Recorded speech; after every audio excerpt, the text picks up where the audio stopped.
चले भाई, आज हम स्टार्ट कर रहे हैं एक क्वेश्चन पेपर मई जून 2025। ठीक है भाई, this is May June 2025 paper 5 variant 2। Paper 5 जो होता है वो प्लानिंग एनालिसिस और एवेल्यूशन का पेपर होता है। इसमें आपको ग्राफ मिल सकता है, कैलकुलेशन मिल सकती है, आप मेथड्स मिल सकते हैं, रीजंस मिल सकते हैं जो कि आपको देने होते हैं। 30 मार्क्स का ये टोटल पेपर होता है। नॉर्मली इसमें दो ही क्वेश्चंस होते हैं जो कि आपने करने होते हैं, और वो दोनों क्वेश्चन अलग अलग एक्सपेरिमेंट से हो सकते हैं। नॉर्मली टाइट्रेशन इसमें आती है। आपके पास इंथैल्पी चेंज वाले एक्सपेरिमेंट वाले सवाल आ सकते हैं इसके अंदर। ग्राफ बनाने के लिए आ सकता है। इसमें आपकी कुछ मैथमेटिकल स्किल्स भी चेक हो सकती हैं, तो वो भी आपको आनी चाहिए अच्छे से। चलिए स्टार्ट करते हैं। सवाल को स्टार्ट करते ही सबसे पहले हमें मिलता है देखने को इतना बड़ा सवाल, जिसको पढ़ते ही अक्सर और बेशतर सवाल बच्चों के हाथ पांव फूल जाते हैं। सवाल आराम से पढ़ें, बहुत सारे सवाल के जवाब आपके इसमें भी हो सकते हैं। Activated carbon is a form of carbon with the ability to absorb solute from solutions. ठीक है।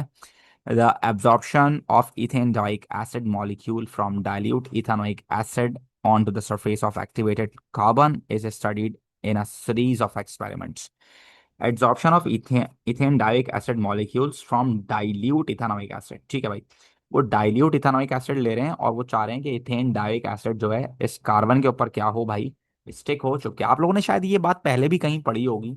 जब आप लोग टाइट्रेशन कर रहे होते थे और आप इंडिकेटर यूज करते थे, and then you need to repeat the experiment without indicator using the same volumes. मैं नॉर्मली बच्चों को ये लिखवाता हूँ, लेकिन बहुत सारे टीचर्स ये लिखवाते हैं कि इंडिकेटर को रिमूव करने के लिए you can use what, you can use charcoal. है ना भाई, यू कैन यूज चारकोल। अब चारकोल क्यों इस्तेमाल करते हैं यार? कार्बन जो होता है ना, दरअसल वो बहुत ही जबरदस्त पोरस सब्सटेंस होता है। ये पोरस सब्सटेंस जो होता है, दरअसल ये छोटे छोटे जितने भी स्मॉल पार्टिकल्स होते हैं उनको अपने अंदर संभाल लेता है, एड्सॉर्ब करा देता है। इसकी वजह से ये काफी ज्यादा इस्तेमाल होता है, वाइडली इस्तेमाल होता है। अच्छा, एक जगह और इस्तेमाल हमने खुद भी किया था, आप लोगों को बताया भी था ओ लेवल्स और आईजीएससीएससी में, अगर आप लोगों को याद हो। वाटर ट्रीटमेंट में ओडोर स्मेल टेस्ट रिमूव करने के लिए भी कार्बन का इस्तेमाल होता है। This is the same method over here we are using. Carbon दरअसल इम्प्योरिटीज को ट्रैप कर लेता है due to the its porous, आप कह लें इसकी जो पोरस नेचर है इसकी वजह से। और ये पता है आपको, एक आपस की बात बताऊं, ये जो हम लोग पानी साफ करके पीते हैं ना, हम लोग पीने के लिए जो पानी इस्तेमाल कर रहे होते हैं या नॉर्मली घरों में जो पानी इस्तेमाल कर रहे होते हैं, इसके अंदर से इसके इसका ओडोर को और इसकी स्मेल को, इसको टेस्ट को रिमूव करने के लिए जो कार्बन इस्तेमाल किया जाता है, वो मुर्दा जानवरों की हड्डियां होती हैं या वो पेड़ों की जो है स्टेम्स होते हैं।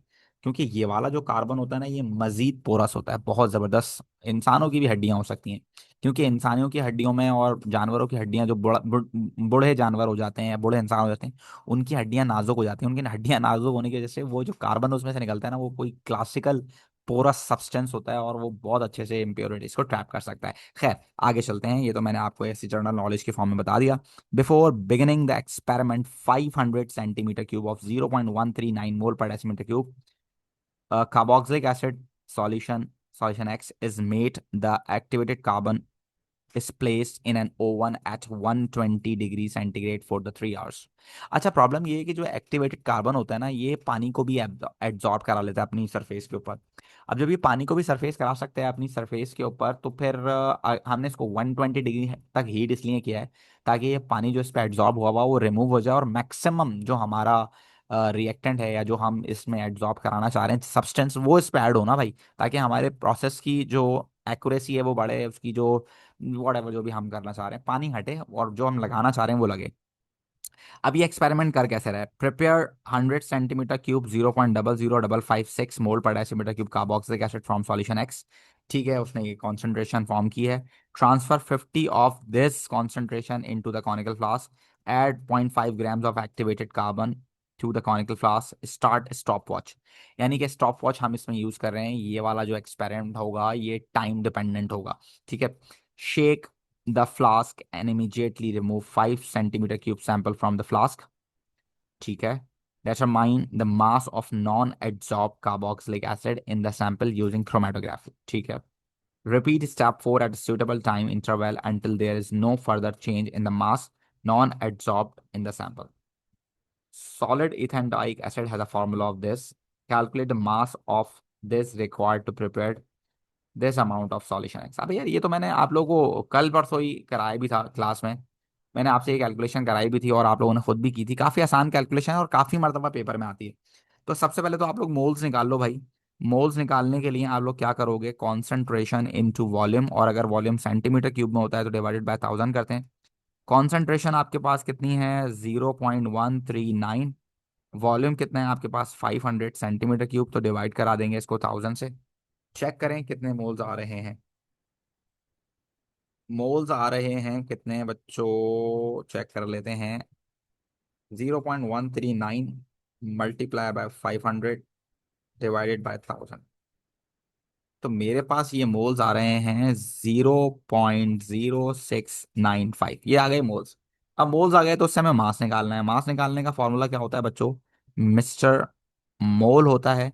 और moles we already have 0.0695। M R हमें इस मॉलिक्यूल का चाहिए है। इस मॉलिक्यूल का एम आर कितना होगा, देखो कार्बन होता है 12, ऑक्सीजन होता है 16, 16 32 44 45। 45 मल्टीप्लाई बाय 2 ये हो गया 90, प्लस वाटर होता है 18, 18 मल्टीप्लाई बाय 2 ये हो गया 36। तो इस हिसाब से ही बन रहा है 126। तो अगर मैं इस आंसर को मल्टीप्लाई करा दूं 126 से, तो मेरे पास आंसर आ रहा है 8.757। क्या आंसर आ रहा है बच्चों मेरे पास, 8.757। इसको मैं थ्री सिग्निफिकेंट फिगर में कन्वर्ट कर देता हूँ, दैट इज 8.76। उसका रीजन ये है कि जो ये जो इलेक्ट्रॉनिक बैलेंस होता है वो normally up to 2 decimal places answer दे रहा होता है, तो इसलिए मैंने इसको 2 डेसिमल प्लेस कर दिया। ठीक है भाई बच्चों, चले आगे चलते हैं भाई। वो आगे क्या कह रहा है हमसे, they are saying the mass of this is calculated in A1 is placed into 100 centimeter cube of beaker. Describe the steps shaking, prepare this, blah, blah. Give the name of capacity of any apparatus used. Write your answer using a series of numbered steps. अब ये भी मैंने आपको उस दिन class में बताया था, अगर आप लोगों को याद हो, मैंने आपको बताया था कि क्या करते हैं भाई, मास लेने के बाद उसको बीकर में डालें, डिजोल्व कराएं, डिजोल्व करने के बाद उसको जो है स्टैंडर्ड फ्लास्क में कन्वर्ट करें, वॉश करें बीकर को, ट्रांसफर करें, जितने भी इंस्ट्रूमेंट आप यूज करें उन सबको वॉश करके ट्रांसफर करें, और इस तरह से आप उसको up to the fix mark कर लें तो ये बन जाएगा। ठीक है ना भाई। तो हम लोग क्या कर सकते हैं भाई, हम लोग यहाँ लिख सकते हैं dissolve 8.76 grams of solid ethane Dyke acid, ethanedioic acid in, कितना बनाना है हमें, हमें 100 सेंटीमीटर क्यूब बनाना है, तो कोशिश करेंगे नहीं, हमें बनाना है 500, है ना भाई। अच्छा उसने लिख दिया already, the mass of this calculated is placed into the beaker, right. तो हमें सिर्फ पानी में डिजोल्व कराना है, ठीक है। तो इसका तो आसान हल ये है, dissolve 8.76 grams of solid ethane Dyke acid in 100। ये इसको आसान तरीके से हम लिख सकते हैं, क्या लिख देते हैं हम, इसको लिख देते हैं ऐड वाटर, डिस्टिल वाटर, और डिजोल्व दिस, ठीक है ना भाई, इन द बीकर। तो हम इसमें लिख देते हैं add 100 centimetre cube of distilled water in the beaker containing 8.76 grams ethane dioic acid and dissolve it. ठीक है ना भाई, पहले तो हम इसको डिजोल्व करेंगे अच्छे से। अच्छे से जब ये डिजोल्व हो जाएगा तब हम इसको ट्रांसफर करेंगे, ठीक है भाई, डिजोल्व होने के बाद ट्रांसफर करेंगे, ठीक है भाई।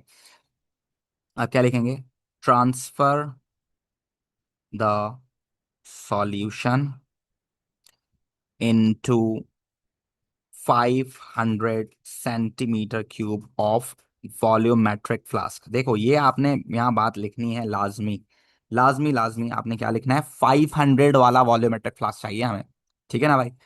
500 सेंटीमीटर क्यूब वॉल्यूमेट्रिक फ्लास्क, ये बात आपने याद रखनी है। अगर आप ये नहीं लिखेंगे तो नंबर कट जाएगा आपका। उसने ऊपर स्पेशली आपसे बोला है कि कैपेसिटी आपने बतानी है, क्योंकि 500 सेंटीमीटर क्यूब बना रहे हैं तो 500 सेंटीमीटर क्यूब वाला ही चाहिए होगा, ठीक है भाई। सो add 100 centimetre cube of distil water into the beaker containing 8.76, उसको 100 में डिजोल्व किया, और डिजोल्व करने के बाद ये सारा सॉल्यूशन हमने 500 वाले वॉल्यूमेट्रिक फ्लास्क में डाला है। ठीक है ना भाई। अब हम क्या करेंगे, अब हम वॉश करेंगे उन सारी चीज़ों को जो जो हमने यूज़ की हैं। तो आप लिख सकते हो rinse the beaker and transfer the washings into the volumetric flask।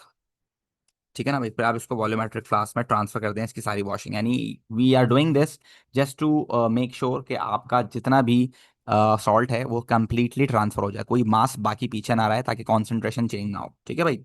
उसके बाद जब हमने इसको ट्रांसफर कर दिया है, तो ट्रांसफर करने के बाद अब हम इसको क्या करेंगे, इसको फिल करेंगे up to the fix mark. ठीक है भाई। तो हम क्या लिख सकते हैं, एड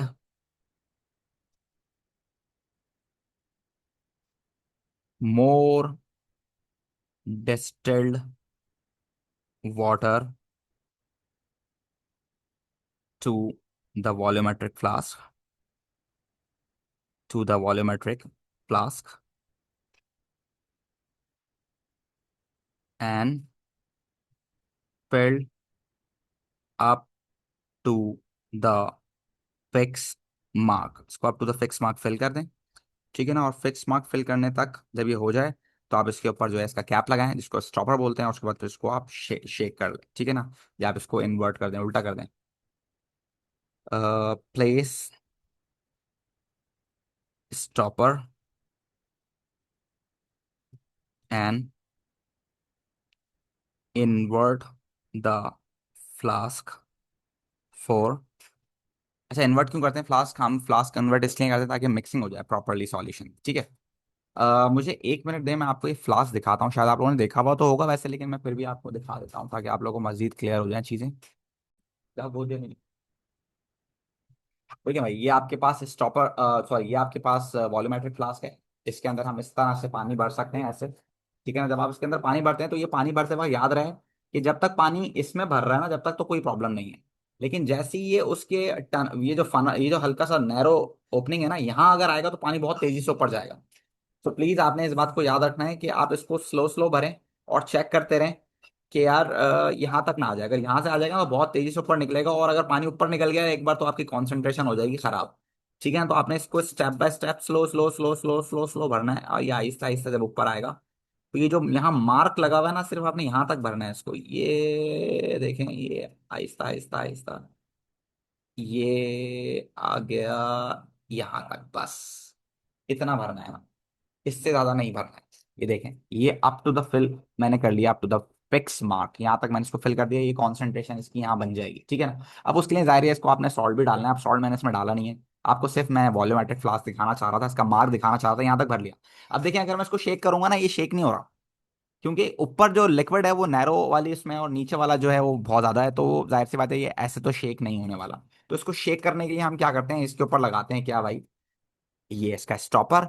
स्टॉपर लगाने के बाद हम इसको ऐसे पकड़ के, देखिए इसको ऐसे पकड़ के इसको ऐसे इन्वर्ट करेंगे। जब इन्वर्ट करेंगे ना, तो ये ऊपर वाला नीचे जाएगा और नीचे वाला ऊपर आएगा, वापस सीधा करेंगे ऐसे ही फिल हो जाएगा। दोबारा से इन्वर्ट करेंगे, इसको बोलते हैं मिक्सिंग।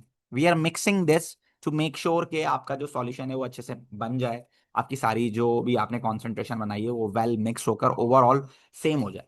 सही है भाई। तो ये इस तरह से हम इसको मिक्स करेंगे। आप देख सकते हैं, ये मार्क आपको नजर आ रहा होगा, इस मार्क तक आपने भरना है। ठीक है, ये देखो मार्क नजर आ रहा है। और ये जो आपके पास मार्क नजर आ रहा है, इसके ऊपर इसका लोअर मेनिस्कस होना चाहिए।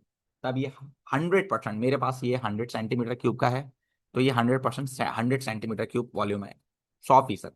ठीक है ना। ये बहुत अच्छा एक्यूरेट होता है, इसकी एक्यूरेसी लेवल बहुत अच्छी है। ठीक है। और ये सिर्फ और सिर्फ कॉन्सेंट्रेशन बनाने के लिए ही इस्तेमाल होता है। तो this is how we can form solutions. ठीक है भाई बच्चों, होपफुली आपको ये बात समझ में आ गई होगी। चलो आगे चलते हैं। चलें आगे भाई, भाई आगे चलते हैं। अब आपने बहुत देख ली मेरी शक्ल, इसको करते हैं थोड़ी देर के लिए बंद। अगर दोबारा कोई एक्सपेरिमेंटल चीज आएगी तो मैं दोबारा आपको दिखा दूंगा अपना चेहरा, मुझे छुपाना नहीं आता। ठीक है। चलिए आगे चलते हैं। ऑल राइट, आगे जब हम चलते हैं तो भाई हमारे पास सवाल क्या लिखा हुआ है, आप जरा देखें।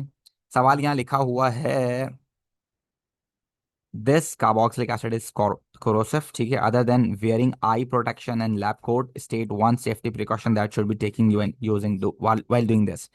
तो एक तो आपके पास होते हैं भाई, आप लैब कोट पहनते हो अपने कपड़े वगैरह जिस्म वगैरह को बचाने के लिए, शूज़ पहनते हो, और उसके अलावा जो है क्या नाम है, आप आंखों को बचाने के लिए जो है क्या नाम है, आई प्रोटेक्शन, गूगल्स पहनते हो, ठीक है। और एक चीज़ आप यहाँ पर और लगा सकते हैं हाथों के लिए, क्योंकि आपने इसको जब मास लेने के बाद ट्रांसफर करना होगा तो आपने इसको हाथों से इंट्रैक्शन तो इसका शो करना होगा, तो आप हाथ में ग्लव्स भी पहन सकते हैं, ठीक है ना, जिसको बोलते हैं वेयर केमिकली रेजिस्टेंट ग्लव्स, ठीक है ना, वेयर केमिकली रेजिस्टेंट ग्लव्स, ठीक है ना भाई, ये आप लिख सकते हैं यहाँ पर।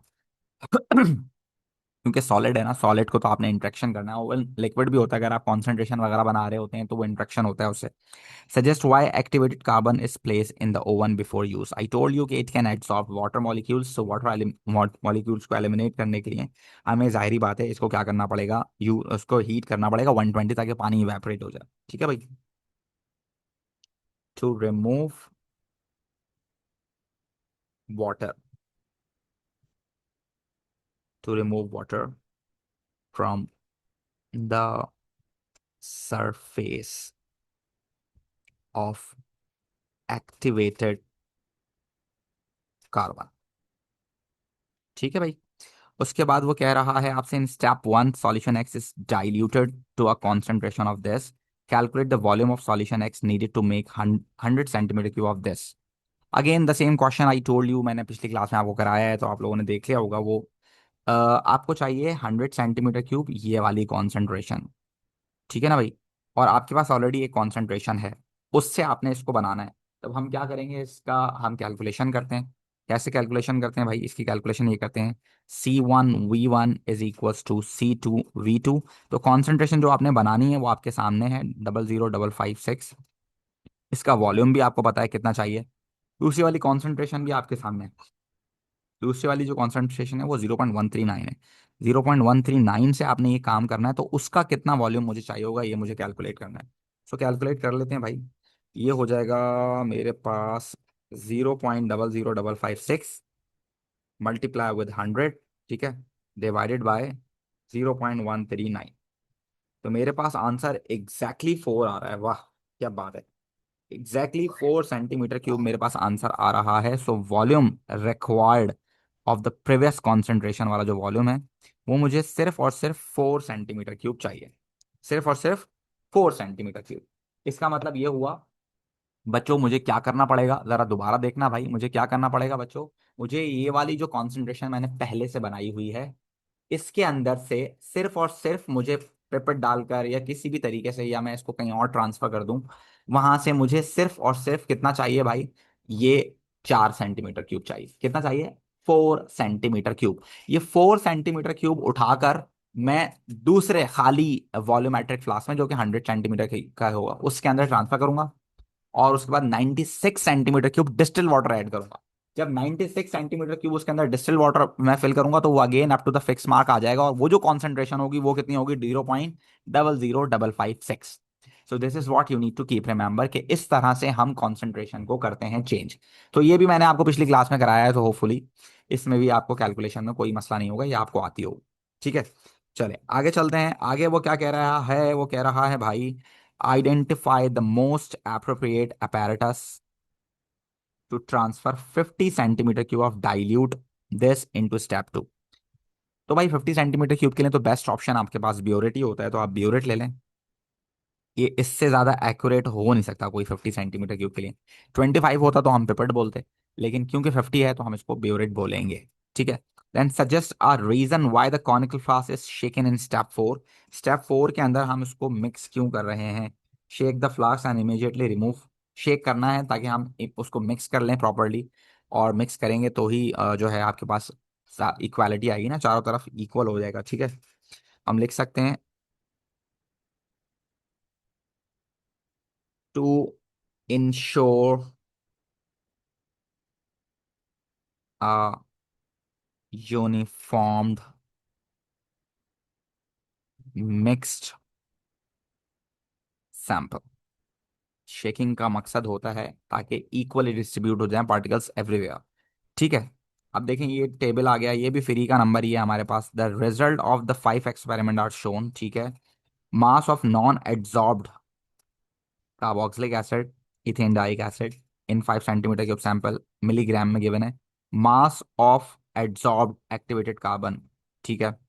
सो इनिशियली भाई पहले स्टेप के अंदर अगर आप देखें तो 2.5 था टोटल ना।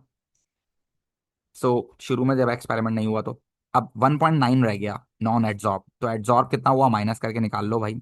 माइनस कर लेते हैं, कितना आ रहा है भाई माइनस करके 0.60 आ रहा है। 1.52 को माइनस करो 2.5 में से, कितना आ रहा है भाई 0.98 आ रहा है। फिर आपके पास आएगा 1.07, फिर आएगा 1.51, फिर आ रहा है 1.62, फिर कितना आ रहा है 1.69, फिर कितना आ रहा है 1.70, अगेन 1.70। अच्छा 1.70 2 मरतबा आ गया। इसका मतलब क्या है? इसका मतलब ये है कि एक्सपेरिमेंट खत्म हो चुका है, इसलिए आप कांस्टेंट रीडिंग आना शुरू हो गई हैं। ठीक है, अब इससे ज़्यादा मजीद नहीं हो सकता। कंप्लीट टेबल 1.1 ठीक है कर दिया। Plot a graph on the grid figure 1.1 to show the relationship between mass adsorbed by the activated carbon in 5 centimeter cube sample and a time. Use cross to plot each data। ठीक है। Draw a curve of line of best fit. ठीक है, curve line आपने इसको draw करनी है। ठीक है, ड्रॉ कर देते हैं भाई। अच्छा उसके लिए हमें ये टेबल चाहिए होगा, तो इस टेबल को हम ज़रा स्क्रीनशॉट ले लेते हैं या इसको कॉपी कर लेते हैं। कॉपी कर लेते हैं, यहाँ लगा देते हैं। चलो भाई, ये आ गया। और ये क्या आ गया? इसको मुझे लगता है स्क्रीनशॉट लेना पड़ेगा भाई, ये तो पूरा नहीं आया। स्क्रीनशॉट ले लेते हैं, वहां लगा देते हैं, वरना बार बार पलट के देखना पड़ेगा, अजियत हो जाएगी जिंदगी। तो बेहतर ये है कि हम इसको यहाँ लगा देते हैं। सही है भाई, चलो और इसको सॉल्व करते हैं। इसको सॉल्व करने हम जब जाएंगे तो सबसे पहली हमारे पास जो रीडिंग है 0 पर 2.5। 0 पर 2.5, ये तो 0 पर तो 0 है, मतलब 0 पे तो कुछ भी एड्जॉर्ब नहीं हुआ। यहाँ तो हमें एड्जॉर्ब वाला लिखना है ना, तो 0 पे तो कोई एड्जॉर्ब ही नहीं हुआ ना कुछ भी, तो यहाँ आ जाएगा 0। फिर 5 पर 0.6 है। अच्छा 5 कैसे निकालूं इसका? आधा 10 हो जाएगा, और 10 का भी आधा 5 हो जाएगा, यानी कि यहाँ आएगा 5। ठीक है ना। इसका आ रहा है 0.6। 0.6 यानी कि मैं यहाँ पर मार्क लगाऊं बीच में बिल्कुल। ठीक है। उसके बाद आ रहा है 15 पर 0.98। 0.98, 0.98, 0.98 कैसे होगा भाई? 15 पर आ रहा है ना, 0.98 कैसे होगा? ये आ गया 0.9246 यहाँ होगा ये, और ये आ रहा है 15 पर, तो यानी कि ये यहाँ आएगा। यहाँ आएगा 15 पर, यहाँ पर है ना भाई 98। यस। ठीक है, फिर हमारे पास है 30। 30 पे आ रहा है 1.07। अबे यार ये कैसे कैसे मास आ रहे हैं 1.07। 30 पे 1.07, तो ये आ गया 1.1, है ना भाई। अब 1.07, ये 1.08 होगा, ये 6 होगा। तो इसके बीच में लगाएंगे हम 30 पे, जो कि मुझे गलत नज़र आ रहा है पॉइंट। ये पॉइंट गलत नज़र आ रहा है मुझे, क्योंकि ये तो कर्व नहीं बनेगा इतना अच्छा से। उसके बाद 1.51 है 45 पे। 1.51, 1.51, दिस इज 1.5। ठीक है ना। 1.51 कितने पे आ रहा है 45 पे? 1.51 आ रहा है 45 पे। 145 ये रहा, 1.51 यहाँ आएगा बीच में, ये आ गया। ठीक है, उसके बाद आ रहा है हमारे पास 1.62। 60 पे 1.62, 60 पे। ये आसान है यार, ये वाला पॉइंट, ऐसे पॉइंट होने चाहिए ना सारे। ठीक है। उसके बाद 90 पे आ रहा है 1.69। 90 पे आ रहा है 1.69, यानी कि ये हो जाएगा आपके पास 80। और ये हो जाएगा आपके पास 90। 90 पे आ रहा है 1.69, यानी कि it should be somewhere in the centre like this. और फिर आ रहा है 120 और 150 पे 1.7। 1.7 तो आ जाएगा बीच में, सही है। 120 और 150। 120 पर आ गया यहाँ पर, 150 पे आ गया यहाँ पर। अल्लाह अकबर। ये मेरी आंखों का टेस्ट लग रहा है, बिल्कुल ऐसा लग रहा है कि मेरी आंखों का टेस्ट हो रहा है। वो डॉक्टर बोल रहा है ये बताओ क्या लिखा हुआ है, ये बताओ क्या लिखा हुआ है। बड़ा मुश्किल मरहला था ये, खैर अल्लाह का शुक्र है कंप्लीट कर लिया हमने। इसका कर्व बन रहा है, तो पहले तो मैं ये 4 पॉइंट एक साथ ज्वाइन कर देता हूँ। ये हल वाला खुवत, ये कनेक्ट कर देता हूँ पहले। क्या हो गया भाई? ये कनेक्ट कर देते हैं पहले। क्यों कनेक्ट हो ही नहीं रहा भाई, मना कर रहा है।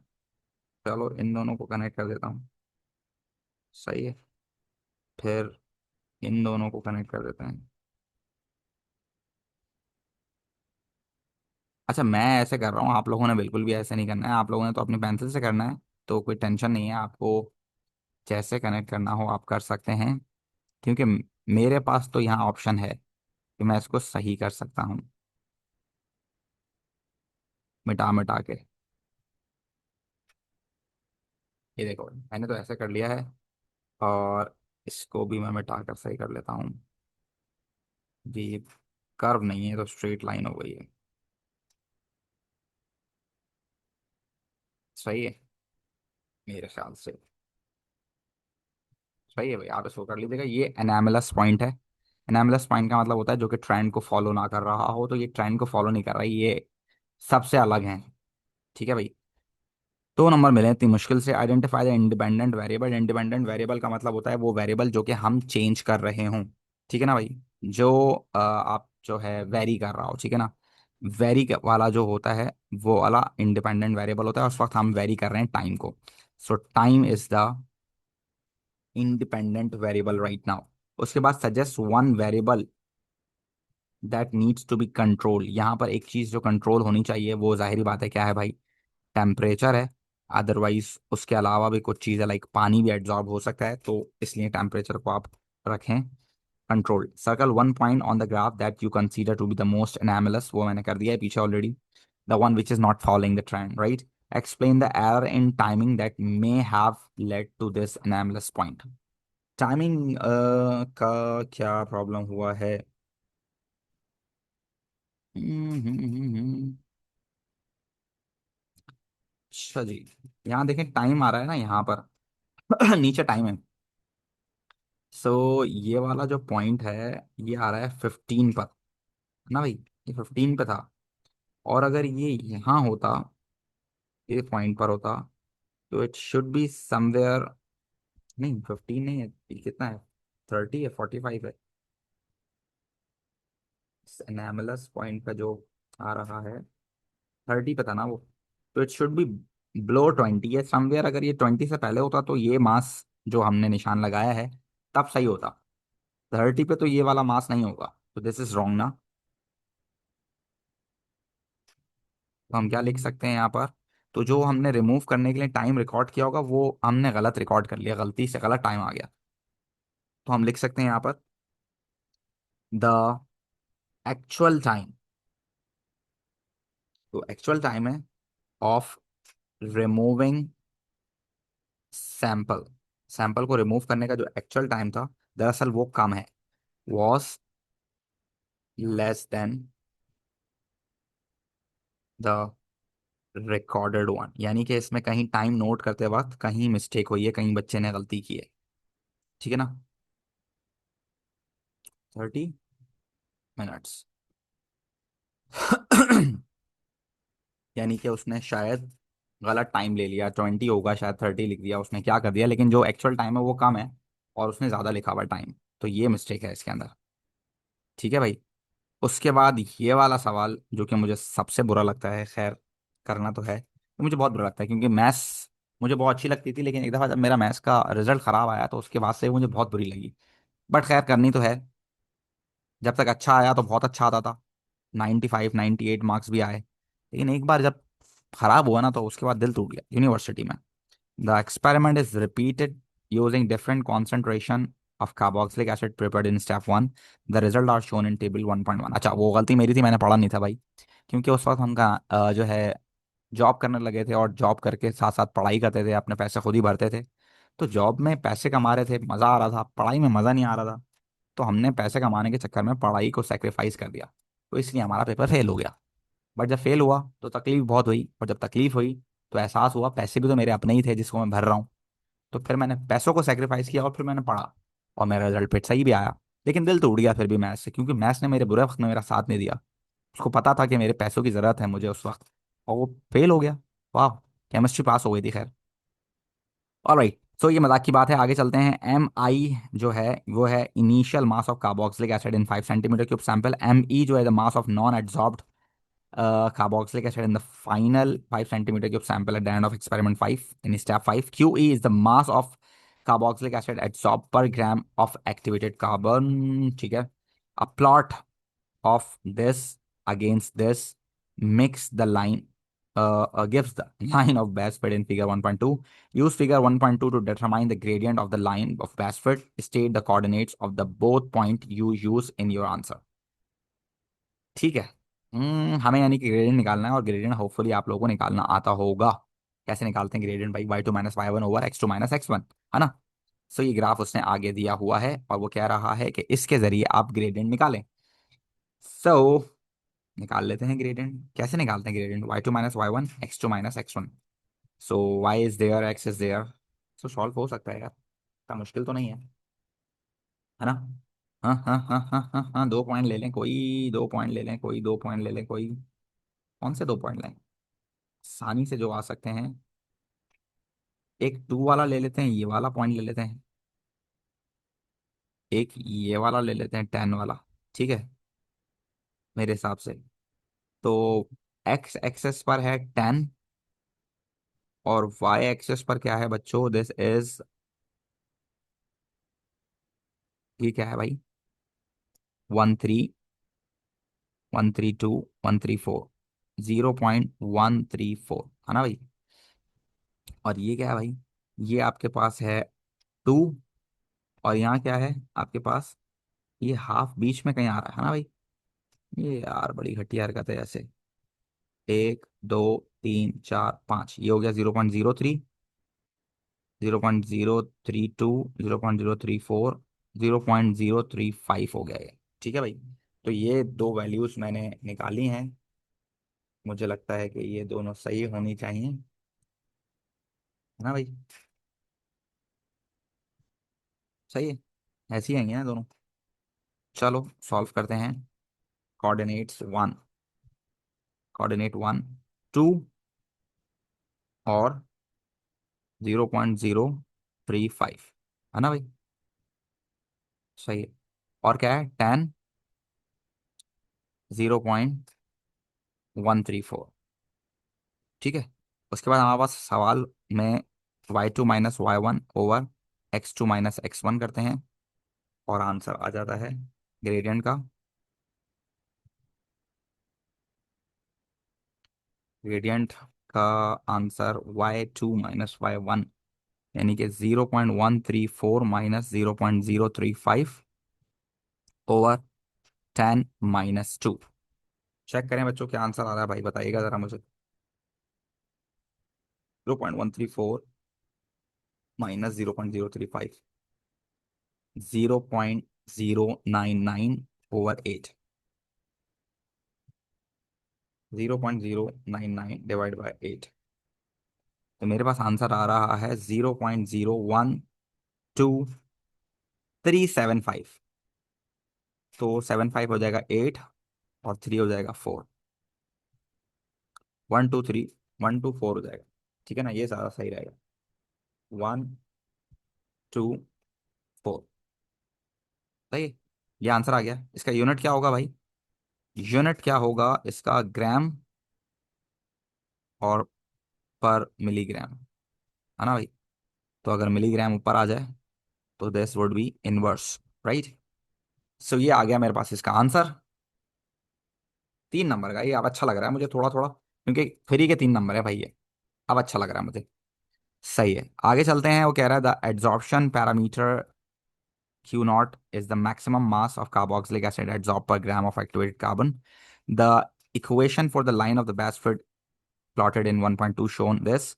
Use gradient determine H1 to calculate the adsorption parameter. क्या क्या लिख दिया इसने अजीब सा। Now what is this? You all can see this कि ये आ रहा है आपके पास y एक्सेस पर, और ये आ रहा है आपके पास x एक्सेस पर, है ना भाई। सो इट मीन्स कि ये इक्वेशन जो आपके पास ऊपर दी हुई है इसने, this is ME/QE, this is actually y axis, और ये लिखा हुआ है ME/Q0। यहाँ क्या लिखा हुआ है? Q0 लिखा हुआ है, ME लिखा हुआ है, ME लिखा हुआ है, यानी ME is x axis. So this is x axis is equals to, क्या होता है अगर मैं इसको 1/Q0 प्लस C कर दूं, so this would B M, है ना भाई, M+C। क्या बोलते हो बच्चों? सही है ना? y = mx+c, ऐसे ही बनेगा, mx+c।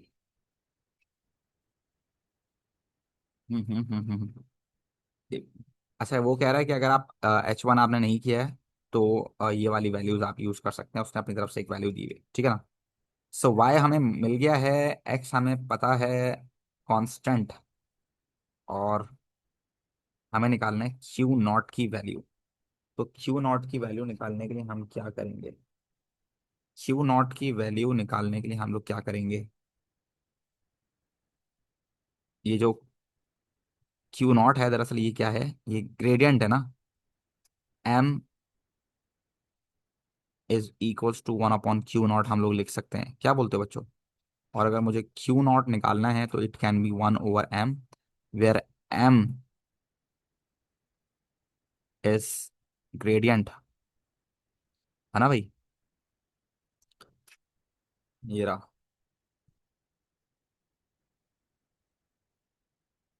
है ना भाई बच्चों, ये ग्रेडियंट है। सो अगर मैं इसकी वैल्यू इसमें पुट कर दूं तो मेरे पास आंसर आ सकता है Q0 = 1/0.0124, है ना भाई। चाहिए ना भाई। तो ये हो गया मेरे पास 1/0.0124, 80 पॉइंट समथिंग मेरे पास आंसर आ रहा है, 80.64, 80.64। सही है, यही आ रहा है आप लोग के पास भी? 80.645 आ रहा है, तो 80.645 आ रहा है, तो उसको मैं 5 कर सकता हूँ। और अगर मैं इसको 3 सिग्निफिकेंट फिगर में लिखता हूँ तो ये 80.7 भी हो सकता है। चेक कर लीजिएगा बच्चों, मेरे पास ये आंसर आ रहा है, ये सही है, 0.0124 सही है। उसके बाद हम आगे चलते हैं, ये हम कर चुके हैं। ओ सवाल हो गया, एक चीज रह गई, अच्छा सॉरी। क्या लिखा हुआ है यहाँ पर आपके पास? The experiment is repeated and the value of Q0 is calculated to be 78.1 milligram per gram. ठीक है, the total percentage error from the experimental procedure is 6.5। The data book value of Q0 is 86 milligram per gram. Use the information to determine whether the error in the repeated experiment could be accounted for by experimental error or caused by any other factor.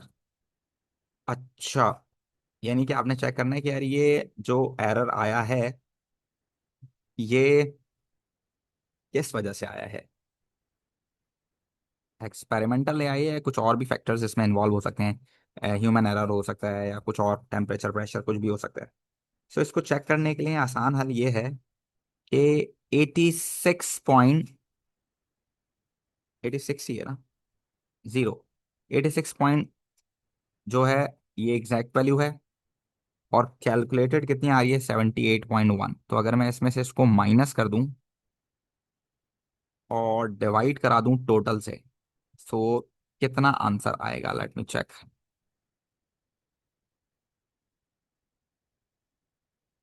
कितना answer आएगा?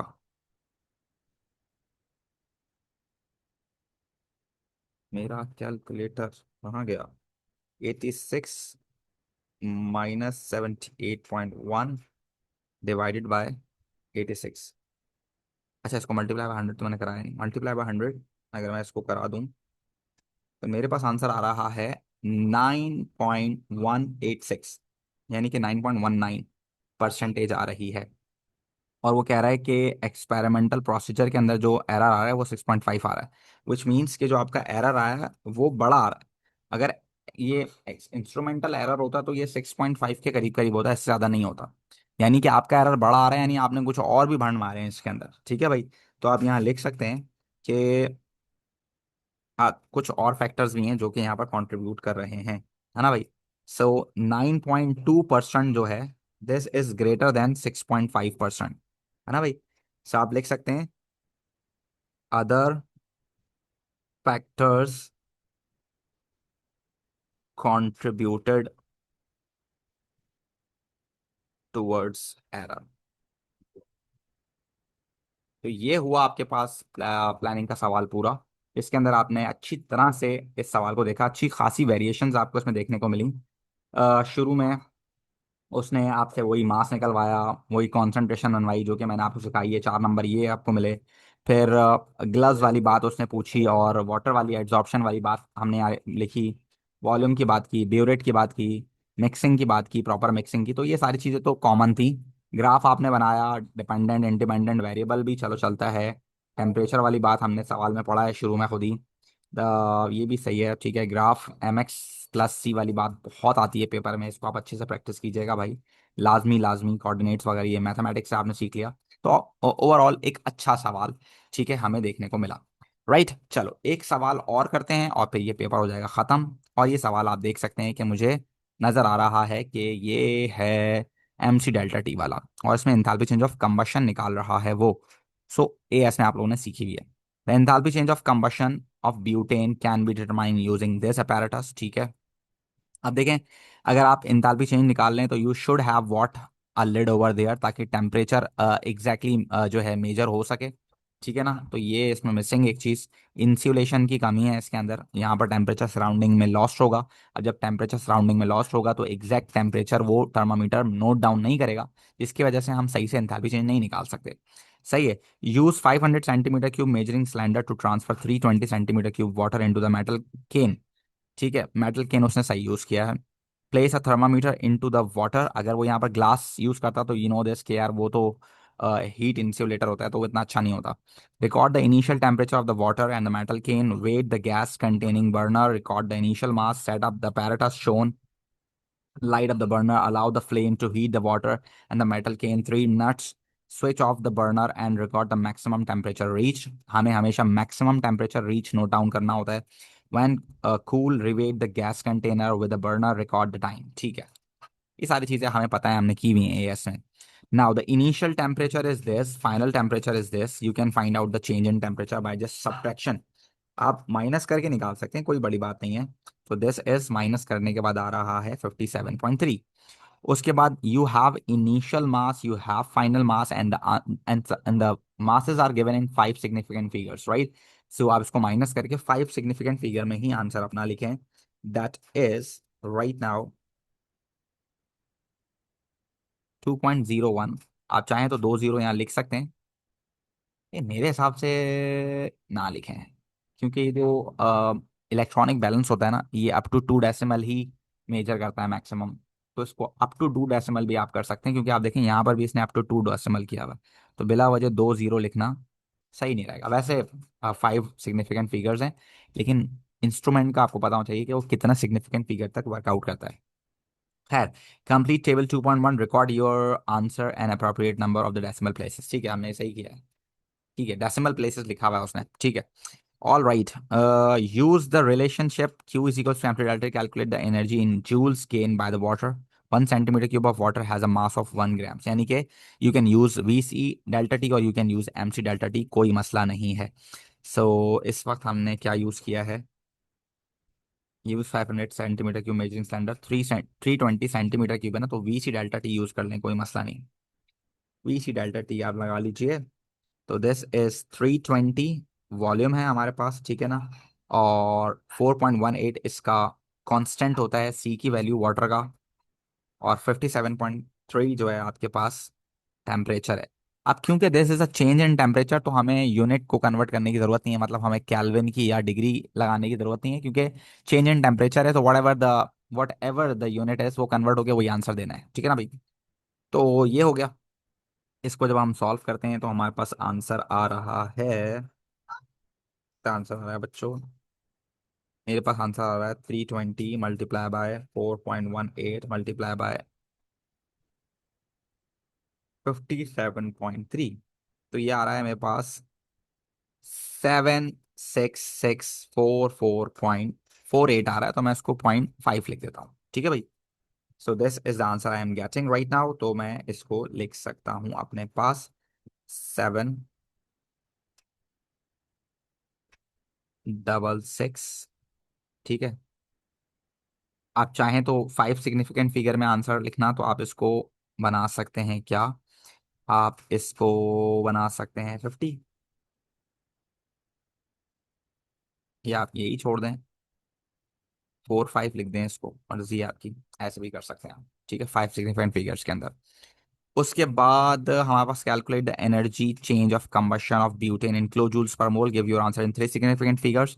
सो you need to remember this कि ये जो एनर्जी है this is you have in joules, you need to divide by 1000 to convert this into kilo joules. तो ये हो जाएगी 76.645 kilo joules, right. And if you need to find out enthalpy change, so you need to divide energy in kilo joules by number of moles of the fuel combusted. So fuel कितना combust हुआ उसके moles निकाल लेते हैं। मास है हमारे पास उसका, मास over M R करेंगे तो आपके पास मोल्स आ सकते हैं। मास कितना कंबस्ट हुआ था भाई उसका? मास हुआ था उसका 2.01, 2.01 मास हुआ था। और ब्यूटेनॉल है, यानी कि 4 कार्बन है, C4H9OH होता है। So it is 48 plus 10 plus 16, कितना बन रहा है भाई ये? 58, 68, 74 बन रहा है ये तकरीबन, है ना भाई। तो अगर मैं इसको 74 से डिवाइड कराता हूँ तो how many moles I am getting? This is 2.01 divide by 74। ये आ रहा है मेरे पास मोल्स 0.0272 मोल्स आ गए मेरे पास। तो 76.645 डिवाइड बाय 0.0272 अगर मैं करूं, so how much energy is releasing? 645 divide by 0.0272, this is 2817.83। ये मेरे पास आंसर बन रहा है यहाँ पर, दैट इज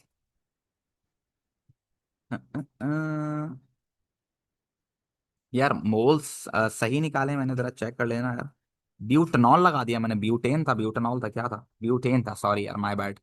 यहाँ मैंने एक छोटी सी मिस्टेक कर दी है, उसको सही कर लीजिएगा आप लोग। This is butane, C4H10। तो this is 48 plus 10 will give you simple 58। मैंने ऑक्सीजन बेला वजह एक्स्ट्रा लगा दिया है, sorry sorry sorry sorry, my bad. मैंने ब्यूटानॉल क्यों लगा दिया? अच्छा, मैं बच्चों को नॉर्मली एग्जांपल ब्यूटानॉल की कराता हूँ AS में। अगर आप लोगों को याद हो तो आप लोगों को भी मैंने शायद उसी की कराई थी। तो शायद इस वजह से मिस्टेक हो गई। Okay, no problems. ये हो गया भाई 2.01 डिवाइडेड बाय 58, 2.01 डिवाइड बाय 58।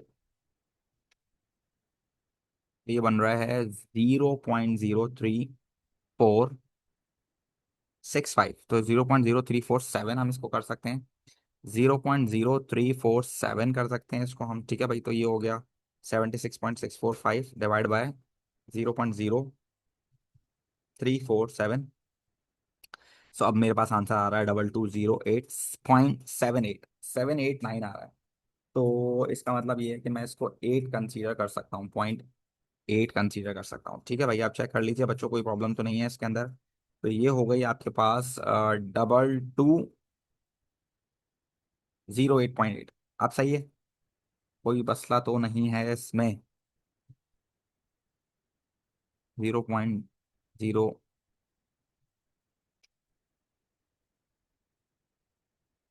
बच्चों इसमें कोई मसला तो नहीं है? आप लोगों को अगर कोई मसला नजर आ रहा हो तो आप बता दीजिएगा। सही है ना भाई? 0.0362, 362 क्यों आ रहा है आपका आंसर? आ, सारा 0.0362 क्यों आंसर आ रहा है तुम्हारा मोल्स का? मास तो मैंने भी यही रखा है, तो मेरे पास क्यों आ रहा है गलत भाई? 2.01। चेक करो जरा यार, मेरा कैलकुलेटर तो वाला आंसर नहीं दे रहा कहीं। 48 + 10 58। हो सकता है मेरे कैलकुलेटर में कोई भांड हो, क्योंकि मैं तो मोबाइल से कर रहा हूँ। 2.01 / 58।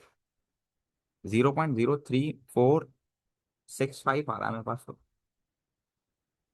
चेक करो तुम लोग के पास क्या आंसर आ रहा है।